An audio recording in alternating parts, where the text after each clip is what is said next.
नमस्कार सर। नमस्कार।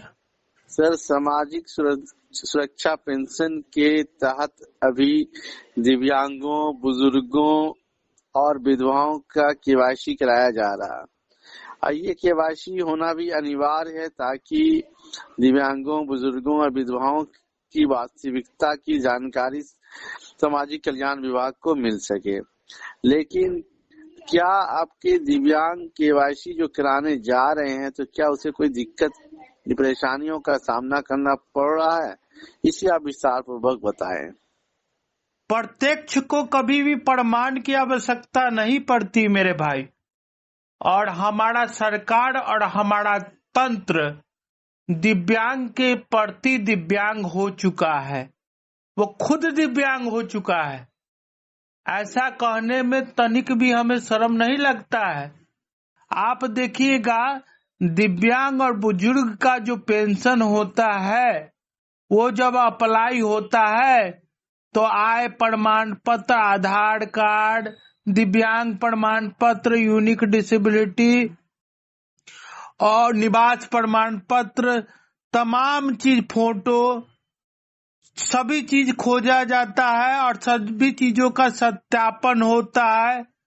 फिर उसके लिए एक अलॉटमेंट लेटर निकलता है, फिर उसके लिए एक पासबुक बनता है। आप गौर से देखिएगा तो सारे प्रतिक्रिया में कहा जाता है कि सत्यापन में 3 महीने लग जाते हैं। सिस्टम के अनुसार 3 महीने का समय लग जाता है। अब आप गौर से देखिएगा तो किसी का डेट ऑफ बर्थ, जो दिव्यांग पेंशन बना है उस समय जो पासबुक दिया गया है, जो चाहे जो लेटर सामाजिक कल्याण विभाग से अलॉट हुआ है, उस समय उसका डेट ऑफ बर्थ सही अंकित रहता है और उसका सारे डॉक्यूमेंट का सत्यापन होता है और उसके आधार पर, दिव्यांगता के आधार पर उसको पेंशन मिलता है। और कहा जाता है कि ई गवर्नेंस में कभी गलती नहीं होगा और किसी को गलती का सामना नहीं करना होगा, सभी चीज पारदर्शी है। लेकिन जो ई केवाईसी करवाया जाता है प्रत्येक साल, तो चित्र और चरित्र में सरकार को या तंत्र को कोई समझौता करने की आवश्यकता नहीं है। लेकिन पूर्णतः यहाँ पर सरकार और तंत्र चित्र और चरित्र के साथ बहुत व्यापक समझौता कर चुका है और दिव्यांग शब्द सिर्फ दिव्यांगों को संबोधित करने के लिए नहीं, बल्कि उनके योजनाओं को दिव्यांग बनाने के लिए कारगर कर दिया गया है। अब ई केवाईसी जब करवाता है दिव्यांग तो उसे एक प्रमाण पत्र मिलता है सीएससी के तरफ से और कि आपका एक प्रमाण पत्र है और लीजिए, उसमें जो डेट ऑफ बर्थ दिया गया रहता है, चाहे वो लड़का किसी साल जन्म लिया हो, उसका जनवरी में डेट ऑफ बर्थ रहता है और उसके पासबुक पर कुछ और लिखा हुआ है। अलॉटमेंट लेटर जब बना था पेंशन का, उस पर कुछ और लिखा हुआ है और जब उसका ई केवाईसी का प्रमाण पत्र जब कीजिएगा प्रत्येक साल, तो उसमें डेट ऑफ बर्थ कुछ लिखा हुआ है। अब खेल यही समाप्त तो नहीं हुआ है। आप कहिएगा कि मिस्टेक हुआ है, तो 1-2 आदमी का मिस्टेक न होगा। भारत में 99% आदमी का ये मिस्टेक है और ये मिस्टेक नहीं है, बहुत बड़ा खेल है। अब हम इसको साबित कर देते हैं कि कैसे खेल है। एक दिव्यांग दूसरे के कंधे पे बैठ के कितने दिनों निहोरा करने के बाद वो कार्यालय में जाते हैं, अपना दिव्यांग पेंशन बनाते हैं। सरकार कहता है कि सब ई गवर्नेंस के तहत है, आधार कार्ड दीजिए, ई केवाईसी होगा। ठीक है, यूनिक डिसेबिलिटी लगाइए, ई केवाईसी होगा।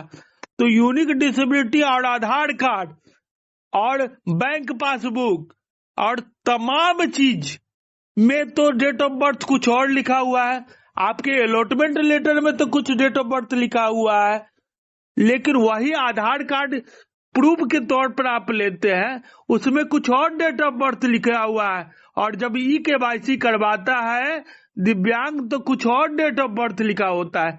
इसका मतलब है कि वो दिव्यांग की श्रेणी में नहीं है, बल्कि 1947, 1992, 1950, 1949 लिखा हुआ है।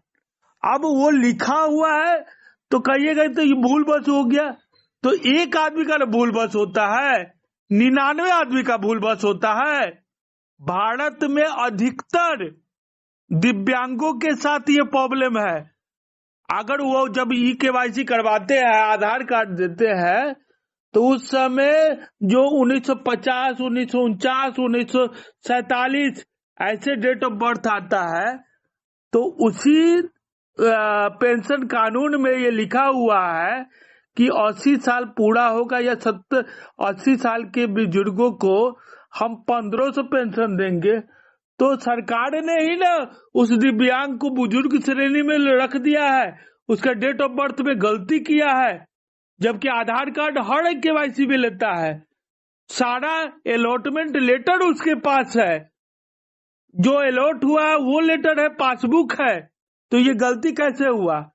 अब अगर कोई दिव्यांग जाएगा इसको सुधार ले तो कहेगा कि इसमें विभाग की कोई जिम्मेवारी नहीं है, इसमें दिव्यांग की जिम्मेवारी है और इसमें बुजुर्गों का जिम्मेवारी है। तो आप बता दीजिए कि डिपार्टमेंट के अंदर बुजुर्ग बैठे हुए, दिव्यांग बैठे हुए कि कर्मचारी बैठा हुआ है, और इतना बड़ा खेल अगर उसको सुधारा जाए तो 3 महीना नाम को इधर से उधर करने में और 3 महीना पेंशन शुरू करने में, यानी 6 महीना का पेंशन गोल, और इसका जिम्मेवारी कोई नहीं उठाएगा। तो इतना बड़ा खेल चल रहा है, इतना बड़ा भ्रष्टाचार का खेल हो रहा है, और सरकार कह रहा है कि हम पाक साफ है, हम गंगा नहाए हुए हैं, हम IAS बैठेले हैं, हम IPS बैठेले हैं, हम टेक्निकल विभाग बैठेले हैं। सब भूजा फाक रहा है क्या कि सब अनपढ़ से बैठल है? दूसरा चीज कि CSC सेंटर का पोर्टल दिन भर काम नहीं करता है, रात को काम करता है। अभी कितना ठंडा पड़ रहा है, और उस समय में कोई दिव्यांग अगर रात को जाएगा ठंडा की स्थिति में, ठंडा के दिनों में उनकी स्थिति क्या होती है, और वैसी स्थिति में वो रात को जाएगा और उसको ठंडा लग जाएगा, और सब जगह होवो नहीं करता है, CSC सेंटर पे होता है, तो उसका क्या दुर्दशा होगा? जिस ब्लॉक में यह पेंशन पारित हुआ है, जिस डिपार्टमेंट में यह पेंशन पारित हुआ है, उस ब्लॉक में, उस डिपार्टमेंट में क्या KYC नहीं होना चाहिए? क्या KYC का फॉर्म नहीं मिलना चाहिए? आप पढ़िए ना, भारतीय गजट पढ़िए, आपको साफ साफ दिखेगा कि क्या होना चाहिए, क्या नहीं होना चाहिए। लेकिन सारे नियमों को ताक पे रख के वो लोग भी कहते हैं कि जाइए CSC सेंटर जाइए और CSC सेंटर से वेरिफिकेशन करवा के आइए। और CSC सेंटर तो ऐसा वेरिफिकेशन करता है, तो क्या उससे उनका जीवन सुलभ बनेगा कि दुर्लभ बनेगा? आप योजनाओं के नाम पे सिर्फ एक सामाजिक सुरक्षा पेंशन देते हैं, और सामाजिक सुरक्षा पेंशन के नाम पर इतना बड़ा खेल जो खेला जा रहा है, क्या यह सही है? इसके लिए जवाबदेह कौन है? मैं ये पूछना चाहूंगा कि इसके लिए जवाबदेह कौन है, कौन इसकी जिम्मेवारी लेगा? और CSC सेंटर में जो बनवाले शुल्क लिए जाते हैं, यानी 150 रुपया दे दो, 200 रुपया दे दो, 400 रुपया दे दो, तब KYC करवाएगी ग्रामीण क्षेत्र में। तो इसके लिए जिम्मेवार कौन है? जो अतिरिक्त बोझ पड़ रहा है, इसके लिए जिम्मेवार कौन है? तो दिव्यांगों के साथ प्रत्यक्ष भ्रष्टाचार हो रहा है। इसी दिसंबर मंथ में 3 दिसंबर को अंतर्राष्ट्रीय दिव्यांग दिवस मनाया गया और 31 दिसंबर आते आते भ्रष्टाचार का खेल खेला जा रहा है। तो एक तरफ तो 3 दिसंबर को बड़ा बड़ा प्रोग्राम किए कि हम दिव्यांगों का सही मायने में कल्याण करेंगे, और एक तरफ वही दिव्यांग 31 तारीख आते आते त्राहिमाम करने लगा। तो चित्र और चरित्र में सरकार ने समझौता नहीं किया है, तो क्या किया है?